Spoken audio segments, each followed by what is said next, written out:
Baharudin Yusuf Habibie atau yang biasa dikenal dengan B.J. Habibie, sering disebut sebagai Bapak Teknologi Indonesia. Beliau adalah seorang ilmuwan, teknokrat, dan juga presiden ketiga Indonesia.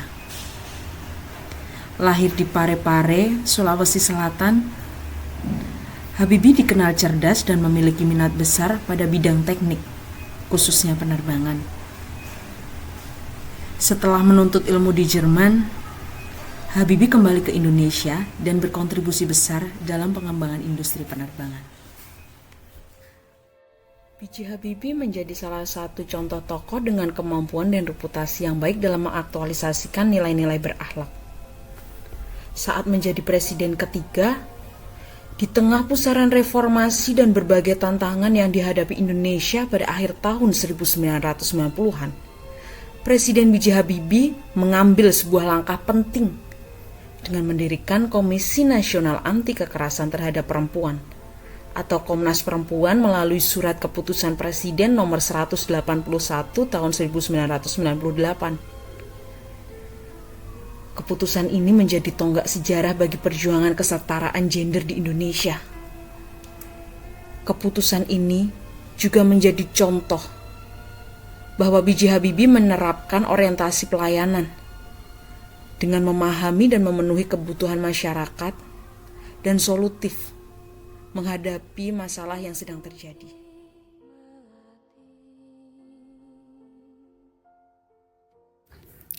B.J. Habibie sebagai seorang pemimpin dan ilmuwan menginternalisasi nilai akuntabilitas dalam setiap aspek kepemimpinannya. Ia menyadari bahwa sebagai Presiden Republik Indonesia, tanggung jawabnya tidak hanya kepada rakyat, tetapi juga terhadap sejarah dan masa depan bangsa.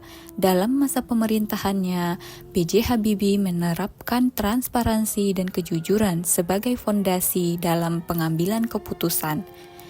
Ia mendorong partisipasi publik dalam proses pemerintah, memungkinkan masyarakat untuk mengawasi dan menilai kinerja pemerintah. Dengan membentuk lembaga-lembaga yang independen mendorong reformasi birokrasi, B.J. Habibie menunjukkan komitmennya untuk mengurangi korupsi dan peningkatan efisiensi pemerintahan. Melalui laporan keuangan yang jelas dan akurat, ia memberi contoh kepada pemimpin lainnya untuk tidak hanya mempertanggungjawabkan keputusan, tetapi juga hasilnya kepada rakyat. Dengan cara ini, B.J. Habibie tidak hanya mempromosikan nilai akuntabilitas, tetapi juga membangun kepercayaan rakyat terhadap pemerintah, menciptakan fondasi yang kuat bagi demokrasi dan kemajuan Indonesia. Profesor Dr. B.J. Habibie di dalam hidupnya selalu berupaya meningkatkan kompetensi dirinya untuk menjawab tantangan yang ada. Sikap ini tercermin dari gelar yang beliau raih. Habibie berhasil menyelesaikan pendidikan S2 dan S3-nya di negeri Jerman dan mendapatkan gelar profesor dari ITB. B.J. Habibie selalu berusaha menyelesaikan tugasnya dengan kualitas terbaik. Sikap ini tercermin dari prestasi yang beliau raih semasa hidupnya. Habibie sukses dikenal sebagai ahli dalam bidang teknik pesawat terbang dan berhasil mengembangkan berbagai teknologi penerbangan. Mr. Crack adalah julukan yang diberikan kepada B.J. Habibie karena kontribusinya yang besar dalam bidang teknologi penerbangan. Pak B.J. Habibie juga dikenal sebagai sosok yang suka menolong orang lain.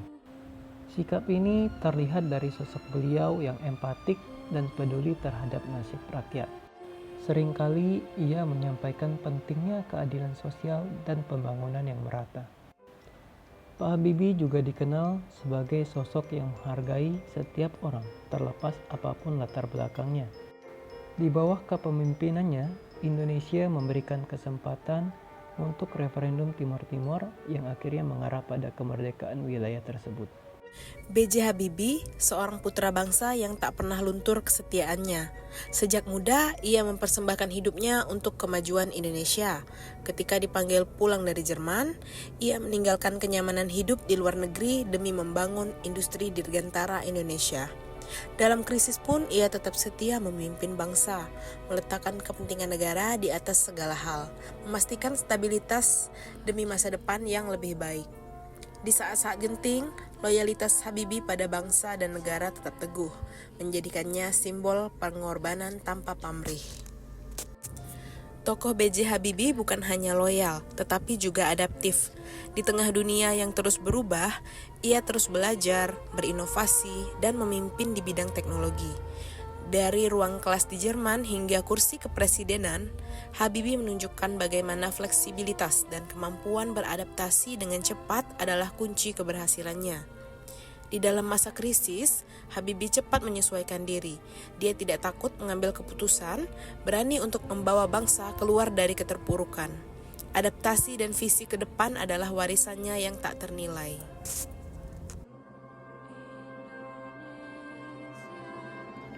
Pada 1 Oktober 1985, Habibie didapuk oleh Presiden kedua Soeharto sebagai Presiden Direktur PT Industri Pesawat Terbang Nusantara atau IPTN.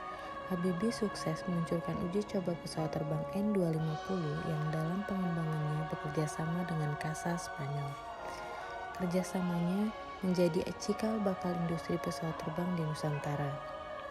Pada tahun 1998 terjadi krisis ekonomi yang telah menempatkan Indonesia dalam situasi yang sangat sulit dalam hubungan ekonomi internasional. Namun, B.J. Habibie dapat melakukan kerjasama dengan organisasi multilateral seperti World Bank, Asian Development Bank, International Monetary Fund untuk realisasi reformasi pembangunan Indonesia. Kerjasama yang dilakukan B.J. Habibie menunjukkan bahwa B.J. Habibie mampu menunjukkan sikap kolaboratif di mana B.J. Habibie dapat bersinergi dengan pihak-pihak terkait dalam penyelesaian pekerjaan, mengajukan diri terlibat dalam proyek secara sukarela, membangun komunikasi yang efektif dalam berkoordinasi dengan tim kerja. Rabu, 11 September 2019. B.J. Habibie meninggal dunia pada usia 83 tahun. Kepergian B.J. Habibie meninggalkan duka mendalam bagi seluruh rakyat Indonesia. Beliau bukan hanya seorang presiden, tetapi juga negarawan sejati. Habibie berhasil membawa Indonesia keluar dari krisis dan memulai era reformasi.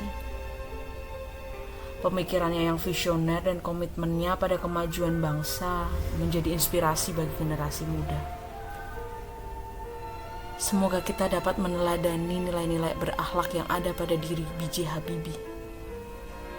Semoga semangat B.J. Habibie terus menginspirasi kita untuk membangun Indonesia yang lebih maju, adil, dan sejahtera.